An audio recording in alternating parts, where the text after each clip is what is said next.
moments, and then I rest.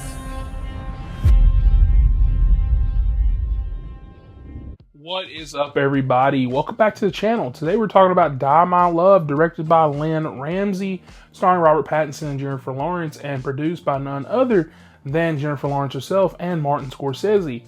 Now, I kept hearing really good things about this movie, like everybody was really hyping it up, masterpiece this, career-defining, performance that. And I'm a big Robert Pattinson fan. I've been there since Good Time and The Lighthouse, and before people really started giving him the credit after he was in The Batman. And I've always thought Jennifer Lawrence really shines whenever she gets a really good script in her hands. So I went into this movie pretty excited and left very confused about how I felt. So I didn't like it, but I also didn't hate it. And I didn't really enjoy watching it, but I also kind of like what I watched. So this is going to be very kind of hypocritical. I just want you to know that before we get into this. So let's start with the plot first before we get into my overall thoughts. So the movie follows Grace, played by Jennifer Lawrence. She is a writer and a new mother, and she's starting to slip into madness. And she's isolated in this old family house that belongs to her husband, Jackson, played by Robert Pattinson. And he's always working, gone, and she's alone. And as the film goes on, you're really watching her spiral into psychosis. And the line between what's real and what's imagined gets super blurry. And you'll see things happen that you're like not exactly sure if that even happened. Did she imagine that? Did she actually do that? And the movie really plays your perception the entire time. Now, here is the thing. I really love the performances, which is one of the things I really liked about this movie. Pattinson and Lawrence are phenomenal. Their dialogue is really fun to watch on the screen. Their exchanges feel really raw and uncomfortable in that authentic way. And I feel like that you feel the tension through every single glance and every pause. And Robert Pattinson plays the kind of guy who's barely holding it together. You know, he's getting panic attacks. He's stressing. You can feel his internal collapse just beyond the surface because every time Jennifer Lawrence does something, he's freaking out. And I feel like with Jennifer Lawrence is one of her most committed performances in years. You know, the way she portrays psychosis feels very real, very erratic and heartbreaking. And there's this scene where she strips down in underwear at a kid's party and dives into a pool. And Jackson's just standing there, and he ends up sitting down and starts about to pass out and having a panic attack all in one. And it's very chaotic and kind of hilarious in this dark, uncomfortable way. And that moment alone really captures the tone of this movie. It's very funny, but also very tragic, and is very human in that way. Now, the things that I have problems with was kind of everything else. A lot of that pacing and that tone.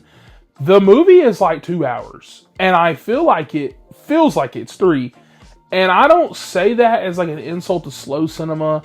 I love me a slow burn, but this really felt like it could have been like a short film. Like, I feel like I was really, if you took out certain things, I feel like this could have been 30, 45 minutes, and it just feels like it kind of drags in places. And it is listed as a dark comedy, and I get that because there are a lot of moments that did make me laugh, and I was actually worried if I was incorrectly laughing or not. But I don't feel like it's also artsy just to be artsy, but a lot of it does feel like that. There's a lot of scenes that could have been cut, a lot of things that don't really make a lot of sense. And I get it's not supposed to make sense, she has psychosis, but it's a lot of things where you're like, you know, trying to figure out what's going on. And I don't think it's Oscar bait either. I don't really know what it is. I think it's just an odd movie. Now, I will say this because it's too good not to share. My theater experience kind of elevated this film in a way because this was the most insane thing I've experienced this year I can think of. So I walked in, you got 2 people jumping like I'm a cop walking up in there. They got like 5 McDonald's bags. There's 2 people. Now, I'm a big old dude, okay? But I was like, damn, because they 5 back. I don't know how they didn't sneak it. How do you sneak it in there? Just walked up in there, right? Then, you know, empty theater. There's only 2 people, like I said. I'm just right there. There's this girl that comes up in there, and she sits like right in front of me, and she starts whipping out Tupperware containers, like forks and stuff. She got meals packed from the house, and she, like the whole movie, creak, creak, creak, creak, crack. Like, dude, cutting open burritos and stuff. Dude, she had like a salad combo going on. One of my bad asked her for some food. I was about to be like, hey, sister, you being loud, okay, in this quiet movie. You mind giving me a little bit of that? I'm hungry, okay? It was the loudest smelling foods, too, which I think is so funny. And I do think that actually elevated this movie a lot, and I think it made it a little bit more entertaining. So, Die My Love is one of those movies that's technically brilliant, artistically bold, and emotionally exhausting. I don't think it's bad. It's just not going to be for everybody, and it really wasn't for me. I do want to give credit where credit is due with the director and the performances, because it's good. It's shot well. Performances are good. It's just, for me, it just didn't work. Like, this isn't going to be one of my favorite movies of the year. I just think it's fine. But like I said, credit is where credit's due. I'm not going to sit over here and take off points when I saw some of the best performances I've seen this year, just in a movie I didn't really like. So with that, I'm going to give this movie a 6 out of 10. I do think that it is worth the watch by the performances alone. I just don't think the movie itself worked for me, so I still want to hold on to that thought. But yeah, with that, I'm going to give this movie a 6 out of 10, like I said.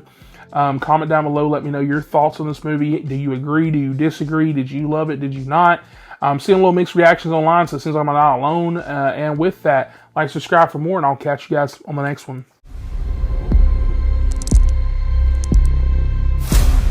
Where's your book going, by the way?